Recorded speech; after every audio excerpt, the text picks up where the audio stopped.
मुख्यमंत्री अरविंद केजरीवाल और आम आदमी पार्टी पर आज बीजेपी ने जमकर हमला बोला। बीजेपी प्रवक्ता संबित पात्रा और दिल्ली बीजेपी अध्यक्ष आदेश गुप्ता ने आम आदमी पार्टी पर गंभीर आरोप लगाए। देखिए। सभी को नमस्कार। आज कई प्रेस कॉन्फ्रेंसेस हुए हैं, आप सभी प्रेस कॉन्फ्रेंस में रहे, रविवार के दिन भी रहे, उसके लिए बहुत धन्यवाद। आज हमारे साथ दिल्ली प्रदेश के माननीय प्रदेश अध्यक्ष श्री आदेश गुप्ता जी भी हैं, उनका भी स्वागतम। बंधुगण, जिस प्रकार से अरविंद केजरीवाल जी का शासन दिल्ली में रहा, जिस प्रकार से काम नहीं करना और एक माहौल ऐसे बनाना जिससे यह प्रतीत हो कि वो बहुत मेहनत कर रहे हैं, बहुत परिश्रम कर रहे हैं और सिस्टम को सुधारने की कोशिश कर रहे हैं, आज एक उदाहरण के सहित हम उनके इस पोल को खोलेंगे। काम न करना, केवल काम का फिक्र करना और फिक्र का जिक्र करना, यह अरविंद केजरीवाल जी का यूएसपी रहा है। और खास करके विज्ञापनों के माध्यम से अपने पार्टी के भिन्न भिन्न विषयों को आगे बढ़ाने की चेष्टा करना, जो धरातल पे वास्तविकता नहीं है। आजकल भी हम टीवी ऑन करते हैं तो पंजाब के आदरणीय मुख्यमंत्री जी को एक एंटी करप्शन हेल्पलाइन के साथ देखते हैं। मुझे याद आता है जब पहली बार दिल्ली सरकार गठित हुई थी 2014 में, तो उस समय अरविंद केजरीवाल जी ठीक इसी प्रकार टीवी में आते थे और कहते थे कि आप में से कोई भी करप्शन को मत सहना, अगर कहीं भ्रष्टाचार होता है तो हम एक फोन नंबर देंगे, आप तुरंत उस पर फोन कर देना, मैं बैठा हूं, मैं पकड़ लूंगा उन लोगों को और सारे भ्रष्ट लोग जेल के पीछे होंगे। उन्होंने किसी को नहीं छोड़ा था। शीला दीक्षित जी के विषय में तो एक अटैची थी उनके पास, वहां से लेके लालू प्रसाद यादव इत्यादि 13 लोगों की लिस्ट भी थी। आज कुछ खुलासा हम तथ्यों के माध्यम से करने वाले हैं। अरविंद केजरीवाल जी अर्थात आम आदमी पार्टी का जो पहला कार्यकाल था दिल्ली में सरकार के रूप में, वह 28 दिसंबर 2013 से 14 फरवरी 2014 तक का था। 8 जनवरी 2014 को आप सभी को याद होगा, एक भ्रष्टाचार विरोधी helpline, anti corruption helpline Arvind Kejriwal ji ने स्वयं लॉन्च किया था। वो नंबर भी आपको याद होगा, बहुत विज्ञापन हुआ था उस नंबर का, 01127357169। यह वो हेल्पलाइन था और दावा किया गया था, अरविंद केजरीवाल जी खुद आते थे टीवी पे, प्रेस कॉन्फ्रेंस इत्यादि के माध्यम से दावा करते थे कि हजारों हजार फोन कॉल्स इस नंबर पे आ रहे हैं और बड़ा विशेष कार्यवाही जो है इस पे होने वाला है। हजारों कॉल्स आ रहे हैं, ये खुद अरविंद केजरीवाल जी ने कहा था। दूसरा कार्यकाल आम आदमी पार्टी का 2015 से 2020 तक था, 2020 तक था। 5 अप्रैल 2015 को पुनः एक नवगठित हेल्पलाइन लॉन्च किया गया था, एक नया नंबर लॉन्च किया गया था, and the new number was 1031। और यह जो नंबर था, यह विजिलेंस डिपार्टमेंट, दिल्ली सरकार के विजिलेंस डिपार्टमेंट सतर्कता विभाग के अंतर्गत था कि विजिलेंस डिपार्टमेंट इसके ऊपर एक पैनी निगाह रखेगी और जो भी कॉल्स इसमें आएंगे उस पर कार्यवाही करने का काम विजिलेंस डिपार्टमेंट करेगी, क्योंकि विजिलेंस डिपार्टमेंट इन सारे कॉल्स को एसीबी, एंटी करप्शन ब्यूरो, उस समय विजिलेंस डिपार्टमेंट के अंडर में था, एसीबी के पास भेजेगी। इस पर भी बहुत विज्ञापन हुआ। एक ऐसा माहौल बनाया गया मानो भ्रष्टाचार के खिलाफ बहुत बड़ी लड़ाई लड़ने की चेष्टा अरविंद केजरीवाल जी की है। आपको याद होगा, उसके पश्चात दिल्ली सरकार के सतर्कता विभाग अर्थात विजिलेंस डिपार्टमेंट में से एसीबी चला गया। एसीबी उनके पास नहीं रहा। जब एसीबी उनसे छिन गया तो आम आदमी पार्टी ने प्रेस कॉन्फ्रेंस किया और कुछ आंकड़े रखे। प्रेस कॉन्फ्रेंस के माध्यम से उन्होंने आंकड़े रखा कि ये जो हेल्पलाइन 1031 खोला गया था, उसके माध्यम से जो कॉल आए थे उनकी संख्या 1,25,000 की थी। 1,25,000 calls were received through this helpline, the anti-corruption helpline, that is 1031. And mostly these anti-corruption calls, ये जो भ्रष्टाचार के विरोध जो calls थे, ये calls कुछ विभागों की थी जिसमें MCD, पुलिस, परिवहन विभाग और दिल्ली जल बोर्ड सम्मिलित थे कि इन 4-5 विभागों का बहुत कॉल्स आया है, 1,25,000 कॉल्स आई हैं। और आम आदमी पार्टी ने प्रेस कॉन्फ्रेंस करके कहा था उस समय कि इसके आधार पर लगभग 152 अधिकारियों को निलंबित अर्थात सस्पेंड किया गया है और 35 अधिकारियों को गिरफ्तार किया गया है। एक आरटीआई का सिलसिला चालू हुआ, राइट टू इंफॉर्मेशन है। लोगों ने जानना चाहा कि वास्तविकता इस नंबर का क्या था, कितने लोगों को वास्तविक रूप से इसमें सजा हुआ। जो दिल्ली पुलिस की आरटीआई की जवाब 13 मई 2015 को दिल्ली पुलिस से यह आरटीआई में मांगा गया कि कितने लोग गिरफ्तार हुए, क्योंकि जो नोडल एजेंसी है कार्यवाही करने की, एफआईआर दर्ज करने की, शिकायत दर्ज करने की, वो तो आप हैं, तो कितने लोग गिरफ्तार हुए, क्या कार्यवाही हुई। तो दिल्ली पुलिस का कहना था कि कुल मिलाकर के 1031 पे 282 कॉल्स मात्र आए और 7 केस दर्ज हुए। गिरफ्तारी किसी की नहीं हुई, मात्र 7 केस दर्ज हुए। Just imagine. आम आदमी पार्टी के प्रवक्ताओं ने, उनके नेताओं ने प्रेस कॉन्फ्रेंस करके कहा 1,25,000 कॉल्स आई, 152 सस्पेंड हो गए, 35 गिरफ्तार हो गए। भारी जुर्म हो गया था इसलिए 35 गिरफ्तार हो गए। किंतु दिल्ली पुलिस ने कहा कुल मिलाकर के 282 कॉल्स आए। डिफरेंस देखिए, 1,25,000 और 282, और केवल 7 केस दर्ज हुए। कोई गिरफ्तार नहीं हुआ, कोई 7 केस दर्ज हुए। ठीक उसी प्रकार स्पेशल सीपी एंटी करप्शन एक विभाग था, उसके जो स्पेशल सीपी थे, स्पेशल सीपी के अनुसार 20 अप्रैल 2015 को उन्होंने कहा कि ये जो 1031 हेल्पलाइन था, इसमें मैक्सिमम 451 शिकायतें आईं, 11 मामले दर्ज हुए। 7 से 11 मामले। एसीबी जो एंटी करप्शन ब्यूरो था, उनका मानना था कि 11 मामले दर्ज हुए, पुलिस ने कहा 7 मामले दर्ज हुए। बाद में आपको पता है ये जो हेल्पलाइन था 1031, जिसके ऊपर इतना फैनफेयर हुआ था कि पता नहीं दिल्ली का चेहरा बदल जाएगा, करप्शन आम आदमी के जीवन से समाप्त हो जाएगा, ये बंद हो गया। ये कोविड हेल्पलाइन में परिवर्तित कर दिया गया और अभी भी ये बंद है। आज पंजाब के चीफ मिनिस्टर इसी प्रकार के एक हेल्पलाइन को लेकर वो कहीं ना कहीं पंजाब बदल जाएगा इस प्रकार की राजनीति भी कर रहे हैं।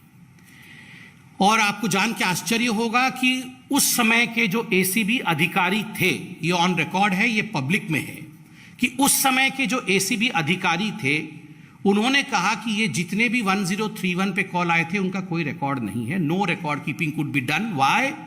क्योंकि ये सब दिल्ली सरकार ने उस समय निजी स्वयं सेवकों को रखा था। निजी मतलब अपने ही जो सिविल सोसाइटी के लोग होते हैं, एनजीओ के लोग होते हैं, उनको रखा था इस काम को करने के लिए। सो दे वर नॉट क्वाइट डेप्थ। उनको पता नहीं था कि इस प्रकार इस हेल्पलाइन को हैंडल करना है, इसलिए कोई रिकॉर्ड कीपिंग नहीं हुआ है। इसलिए यह बताना संभव नहीं है कि वास्तविक रूप में किसी पे काम हुआ है या नहीं हुआ है। खोदा पहाड़ निकली चुहिया, एक मुहावरा है। आप सोच के देखिए, इतना कुछ कहा गया था। अरविंद केजरीवाल जी किस तरह हाथ ऐसे ऐसे करके प्रेस कॉन्फ्रेंस करते थे रोज कि हम भ्रष्टाचार समाप्त कर देंगे, आप बिल्कुल डरिएगा मत, मैं बिल्कुल हूं ना, मैं, आप फोन करिए, मैं बैठा हूं, सारा भ्रष्टाचार समाप्त हो जाएगा, क्योंकि ये हेल्पलाइन ही सब कुछ है। कुछ नहीं हुआ, किसी के खिलाफ केस नहीं हुआ है, कोई जेल नहीं गया है, इतने वर्ष बीत गए। ये जो इनकी रणनीति है, कुछ नहीं करना, केवल जिक्र करना और जिक्र का फिक्र करना, आज उसी विषय में ये प्रेस कॉन्फ्रेंस है। और बाकी बहुत सारे विषयों को लेकर अभी आदेश गुप्ता जी, हमारे दिल्ली प्रदेश अध्यक्ष, आपके सामने रूबरू होंगे। माननीय आदेश जी। धन्यवाद माननीय संबित पात्रा जी। अभी सभी पत्रकार मित्रों को मेरा नमस्कार। अभी बड़े विस्तार से दिल्ली में अरविंद केजरीवाल की भ्रष्टाचार विरोधी हेल्पलाइन के बारे में उनका पोल खोलने का काम संबित जी ने किया है, और दिल्ली के मामले के अंदर भी मैं कुछ बातें आपके सामने साझा करना चाहता हूं। दिल्ली के मुख्यमंत्री जी जिस समय पंजाब के अंदर उनकी सरकार बनी, तो उन्होंने ट्वीट किया कि हमने 11 दिन के अंदर दिल्ली के अंदर एक परिवर्तन किया, एक पंजाब के अंदर कट्टर ईमानदार सरकार आ गई है। और ऐसी कट्टर ईमानदार सरकार के को चलाने वाले जो कट्टर ईमानदार मुख्यमंत्री केजरीवाल हैं, उनके बड़े ही कट्टर दोस्त और मित्र और उनके सखा रहे ऐसे दिल्ली में उनके ही मंत्रिमंडल के मंत्री सत्येंद्र जैन जी की एक कारनामा सामने आया और वो कारनामा उनकी लगभग 5 करोड़ की संपत्ति जो कि फर्जी कंपनियों के नाम पर हवाला कारोबारियों से लेन देन करके उन्होंने जमीन खरीदी थी, उसको जब्त किया गया। और यह कार्रवाई बहुत नई नहीं है, पिछले 5-6 सालों से उन पर यह कार्रवाई चल रही, उस पर जांच चल रही। और उस जांच के दौरान यह पाया गया कि किस तरह से सरकार का जो वो उपयोग कहते हैं उसको दुरुपयोग कर रहे थे, अपने पद का दुरुपयोग कर रहे थे।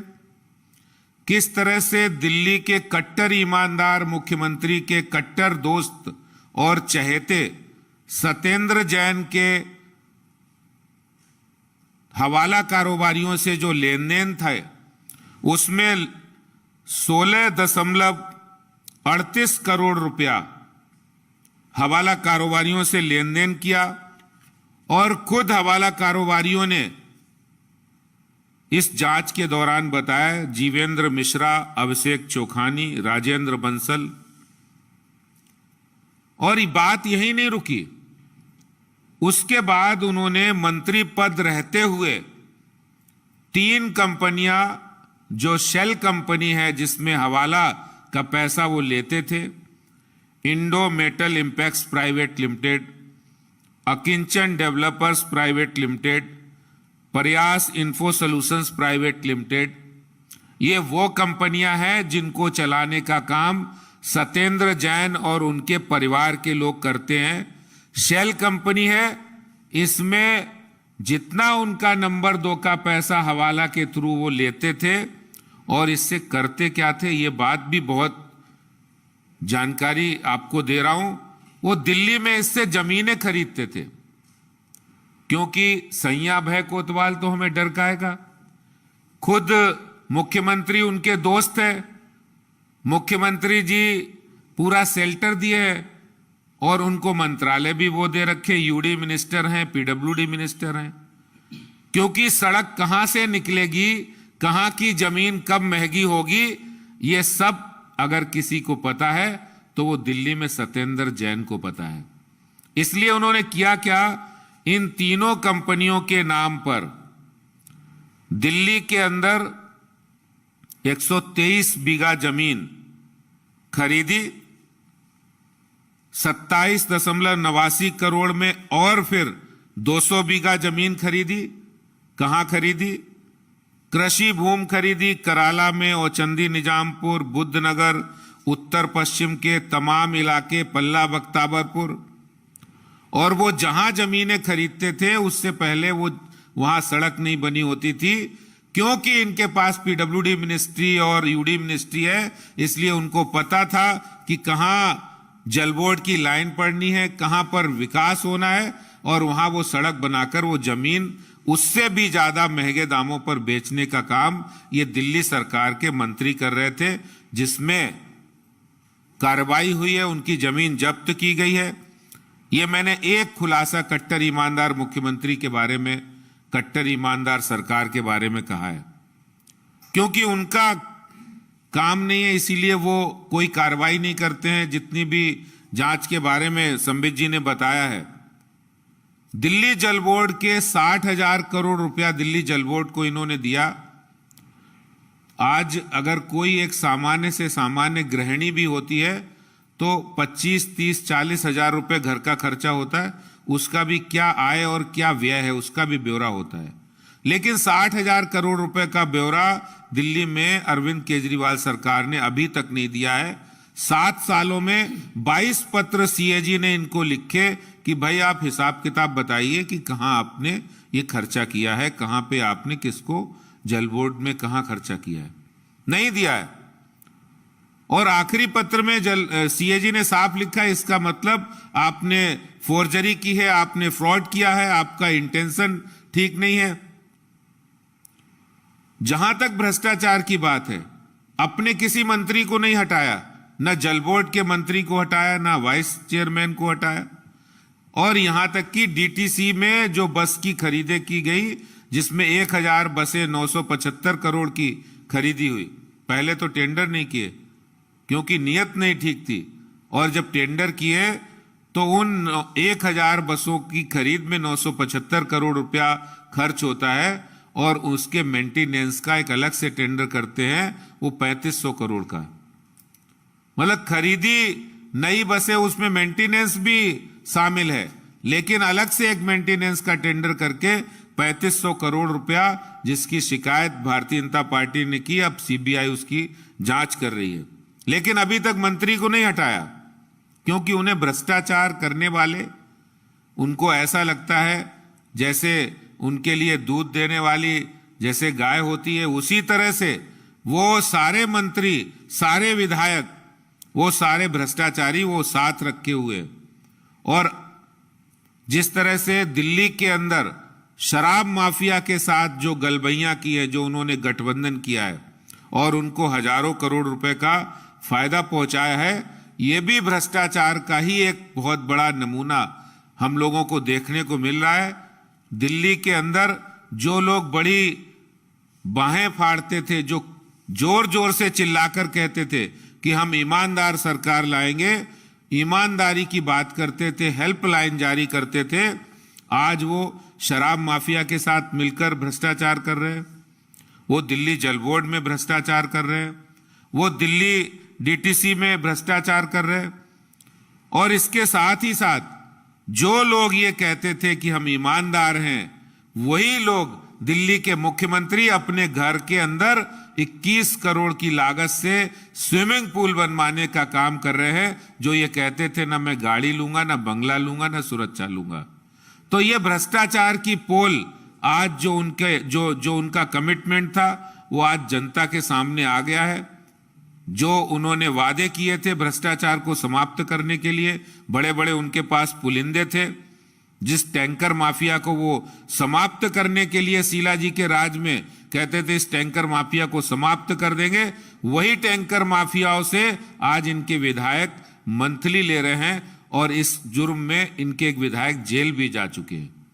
तो ये इनकी असली कहानी, आज कुछ कहानी आपको मैंने बताई है कि दिल्ली में भ्रष्टाचार विरोधी हेल्पलाइन चलाकर दिल्ली के अंदर, देश के अंदर भ्रष्टाचार के खिलाफ लड़ाई लड़ने वाले आज खुद भ्रष्टाचार कर रहे हैं दिल्ली के अंदर। ये बात मैं आपके बीच कहना चाहता हूं। धन्यवाद।